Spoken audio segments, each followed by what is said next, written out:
Je vous écoute, allez-y. Monsieur le Président, avec Donald Trump, vous vous êtes rencontré en Alaska sans inviter les Européens. Et maintenant, vous allez à nouveau vous rencontrer à Budapest, en Europe même, toujours sans les inviter. Le président Macron a déclaré « Les Ukrainiens devraient être autour de la table, et les Européens devraient être autour de la table. » Que répondez-vous à Emmanuel Macron? Monsieur Macron aime beaucoup les grandes phrases.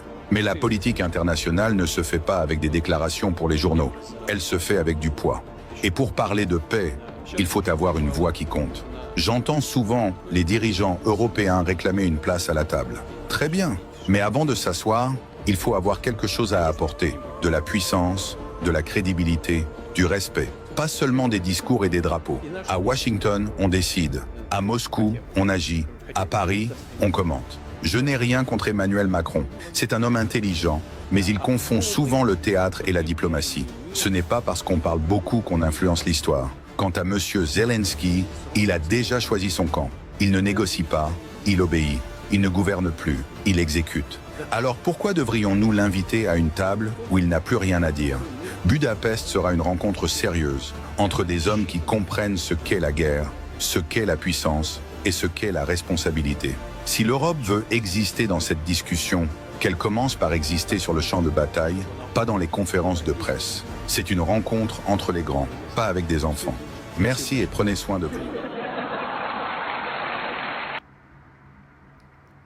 Vladimir Poutine a donné des claques non seulement à Emmanuel Macron, mais aussi des dirigeants européens. Ouais. Comment on peut donner comme ça des claques, des vraies claques aux dirigeants occidentaux? Mais malheureusement, quand vous écoutez l'analyse de Vladimir Poutine, c'est vrai. Parce que les Américains n'ont aucun respect à les dirigeants européens. C'est ce que Vladimir Poutine va essayer de les dire, faire comprendre aux fait. Mais malheureusement, ils ne comprennent pas. Pour comprendre ce que Vladimir Poutine veut dire, il faut être un politicien. Mais les dirigeants européens ne sont pas politiciens en fait, sont juste des suiveurs. Tout ce que l'Amérique dit, c'est ce qu'ils font. Voilà pourquoi il dit que non, ils ne sont pas les politiciens, ils sont des suiveurs. Soyez au moins des politiciens. Dès l'instant où vous occupez des postes stratégiques de vos différents pays, soyez vrai, soyez homme. Un homme n'a pas à suivre directive d'un autre homme.